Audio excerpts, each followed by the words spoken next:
मेरे संसदीय क्षेत्र में वोट चोरी नहीं हुई, वोट चोरी तो हुई, लेकिन वोट चोरी होने के साथ साथ कांग्रेस पार्टी के सीडब्ल्यूसी मेंबर को भी चोरी किया, उम्मीदवार भी चोरी हुआ, मेरा फेस चोरी हुआ और मेरी पार्टी का जो सिंबल था वो भी चोरी हुआ और 1,20,000 वोट लेके फिर भी बांसवाड़ा की जनता ने लोकतांत्रिक तरीके से धमाकेदार आपका सुझाव मारा। और कोरोना काल में जिस तरह से प्रभाव पड़ा था, इसी तरह इस SIR की वजह से शिक्षा पे प्रभाव पड़ा। चुनाव आयोग संबंधित और जनगणना संबंधित हमें अलग से कार्मिक का पद क्रिएट कर देना चाहिए ताकि हमारे शिक्षण व्यवस्था बर्बाद नहीं हो।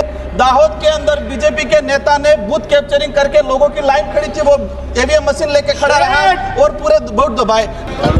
राजकुमार रोड धन्यवाद सभापति महोदय। आज SIR पर सदन में हंगामेदार चर्चा हो रही है, काफी हेल्दी भी चर्चा हुई।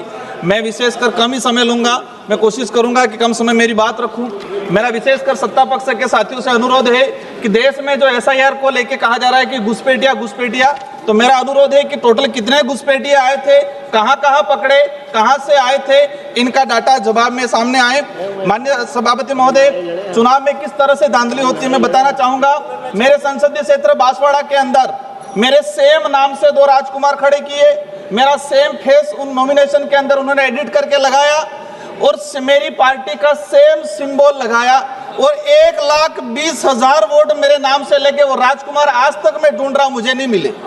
माननीय सभापति महोदय, मेरे संसदीय क्षेत्र में वोट चोरी नहीं हुई, वोट चोरी तो हुई, लेकिन वोट चोरी होने के साथ साथ कांग्रेस पार्टी के CWC मेंबर को भी चोरी किया, उम्मीदवार भी चोरी हुआ, मेरा फेस चोरी हुआ और मेरी पार्टी का जो सिंबल था वो भी चोरी हुआ और 1,20,000 वोट लेके फिर भी बांसवाड़ा की जनता ने लोकतांत्रिक तरीके से धमाकेदार आपका सुझाव मारा और 2,48,000 वोटों से जिताया। आपका सुझाव क्या है? माननीय सभापति महोदय, मैं कहना चाहूंगा कि जिस तरह से लोकतंत्र की हत्या की जा रही है, दाहोद के अंदर बीजेपी के नेता ने बूथ कैप्चरिंग करके लोगों की लाइन खड़ी थी, वो EVM मशीन लेके खड़ा रहा और पूरे वोट दबाए। मेरे संसदीय क्षेत्र में 84 उपचुनाव, सोलंबर उपचुनाव में धांधली की।